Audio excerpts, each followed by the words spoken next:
अरावली किसी भी वजह से ध्वस्त हुई तो मान लीजिएगा एक सभ्यता, कई राज्य, उत्तर भारत इतना ज्यादा प्रभावित होंगे जिसकी अभी आपने कल्पना भी नहीं की होगी। शायद हमारे आपके जीवन का सबसे बड़ा प्राकृतिक क्षरण आप अरावली का देखेंगे यदि आज आप मुंह बंद करके बैठे रहे और माननीय सुप्रीम कोर्ट को इस बात के लिए दोबारा विवेचना के लिए उनके आर्टिकल 137 के प्रयोग के लिए अगर हम लोग न मना सके। इसका सबसे जीवंत उदाहरण आपको अनुसूची 6 में मिलता है, जहां आपके मेघालय, त्रिपुरा, मिजोरम जैसे, असम जैसे राज्यों ने अपने विशेष राज्य का दर्जा पा करके अनुसूची 6 में आकर के बाबा साहेब भीमराव अंबेडकर ने उनको जो अनुसूची 6 में डाला, उसका उन्हें यह फायदा मिला कि वहां के लोकल्स ये तय करते हैं कि हमारे जंगल, हमारे पहाड़, हमारे नदी के साथ क्या होगा। और आज देखिए पूर्वोत्तर के राज्य प्राकृतिक संपदा में समृद्ध हैं। मैं आपको बताऊं ये मुद्दा क्या है, सबसे पहले आप इस मुद्दे को जानिएगा, उसके बाद अरावली के इस मैटर पे आइएगा। मैं आपको बताता हूं कि अरावली का मुद्दा आज का नहीं है और डायरेक्ट ये अरावली से जुड़ा हुआ भी नहीं है। ये कैसे अरावली पे आकर गिरा ये मैं आपको समझाना चाहूंगा।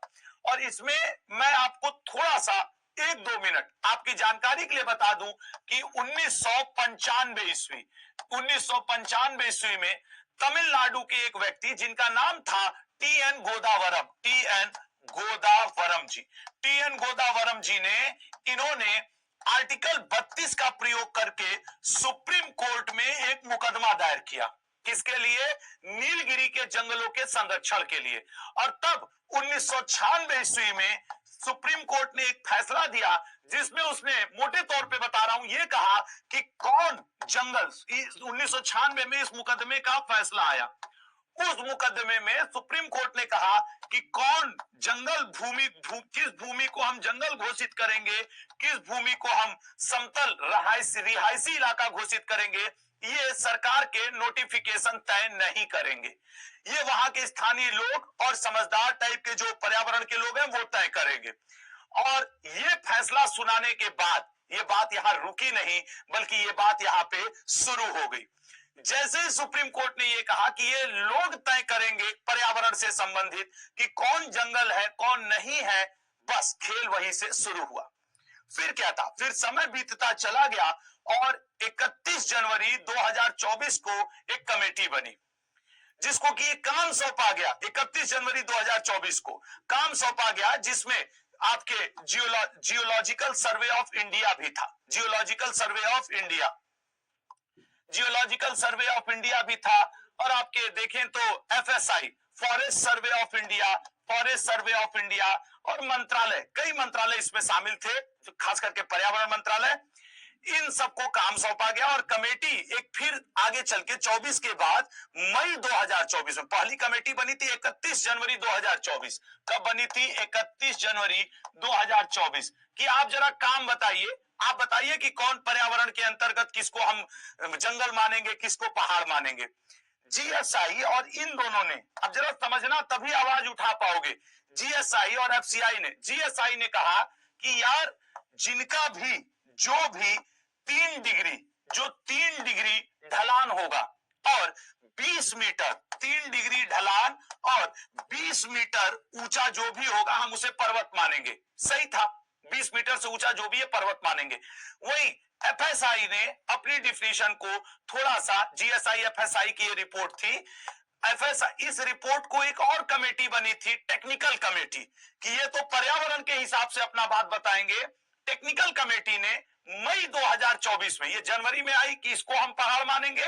टेक्निकल कमेटी जो बनी थी उसने अपनी रिपोर्ट में कहा नहीं, जो 4.57 डिग्री ढलान और 30 मीटर ऊंचाई के होंगे उन्हें हम पहाड़ की सीमा में मानेंगे कि 4.57 ढलान रहेगा और 30 मीटर ऊंचाई रहेगी।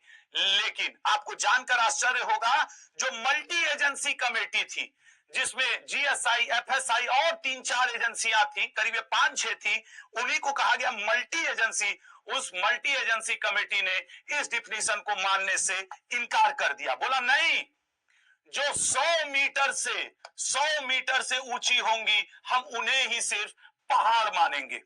उन्हें ही सिर्फ पर्वत मानेंगे। और इसका मतलब आप समझते हैं, इसका मतलब क्या हुआ है? अरावली का जो 3.2 अरब पुराना साल हमारा आपका जंगल है, जिसमें करीब 12,081 पर्वत आते हैं पूरे अरावली के अंतर्गत, इस डिसीजन से 100 फीट वाले डिसीजन से इसमें मात्र 1,048 पर्वत ही बचेंगे। बाकी सभी माइनिंग हो, होटल हो, रेस्टोरेंट हो, खनन माफिया हो, या भारत सरकार के पास खुद उसके पट्टे आ जाएंगे कि आप कमा लो। 12,081 में से 1,048 पर्वत ही ऐसे हैं लल्ला, मेरे दोस्त, मेरे भाई, जो 100 मीटर से ऊंचे हैं। तो इसका मतलब वो गए फिर, अब उनपे कोई बोलने वाला ही नहीं है। फॉरेस्ट सर्वे ऑफ इंडिया का 2010 का ये मैं आपको रिपोर्ट बता रहा हूं, जिसमें उसने, ये एफएसआई का ही, फॉरेस्ट सर्वे ऑफ इंडिया का ही रिपोर्ट है, जिस रिपोर्ट में ये कहा गया था कि भाई मात्र 12,081। और आपको जानकर आश्चर्य होगा, मैं आप लोग को एक मुकदमे का, फॉरेस्ट सर्वे ऑफ इंडिया के एक मुकदमे के बारे में बताता हूं।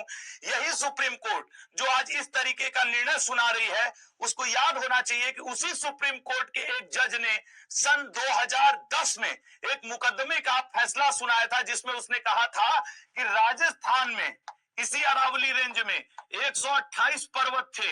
उन 128 पर्वत में से 31 पर्वत भूमाफियाओं ने क्या कर दिया? समाप्त कर दिया। तब इसी सुप्रीम कोर्ट के जज ने कहा था कि क्या हनुमान जी इन पर्वतों को उठा ले गए हैं? क्या हनुमान जी 31 पर्वत 2010 में उठा ले गए? 128 जो कि राजस्थान में पड़ती, उनमें से 31 पर्वत गायब हो चुके थे। आज वही सुप्रीम कोर्ट, पता नहीं क्या उसे हुआ, वो ये कहता है नहीं 100 मीटर से अगर ऊंचा उनकी ऊंचाई नहीं है तो ये पर्वत ही नहीं माने जाएंगे। इस हिसाब से 12,000 में से 1,048 पर्वत ही बचेंगे। और अगर आपको मैं बता दूं, ये पर्वत ना बचे, ये अरावली ना बचा, तो क्या क्या नुकसान हो सकता है।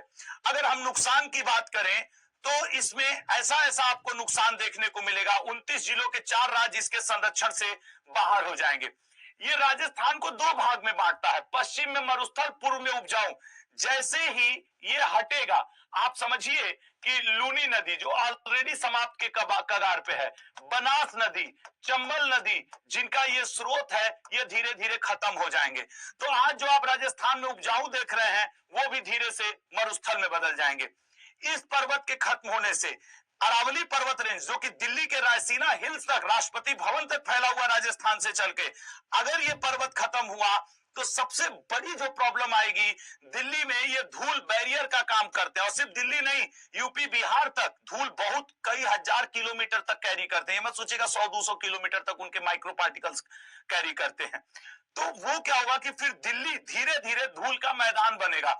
सूर्य की किरणें जो आज अरावली के पर्वतों पे, इन जंगलों पे पड़ के रिफ्लेक्ट नहीं होती हैं, यहां पड़ेंगी और रिफ्लेक्ट होकर के दिल्ली के बगल में हिमाचल प्रदेश की हिमालय पे पड़ेंगी। और जब हिमालय पे पड़ेंगी, वहां का जब बर्फ पिघलना शुरू होगा, तो फिर आप देखिएगा बाढ़ आना, खास करके बिहार में, यूपी में शुरू हो जाएगा। अभी आज बिहार खाली कोसी से जूझ रहा है, अरावली को हटाने दीजिए, इसका दूरगामी प्रभाव देखिएगा, बिहार यूपी दोनों बाढ़ में डूबेंगे। आज जो आप कृषि प्रधान देश ये वो कर रहे हैं, वो सब समाप्त होने लगेगा।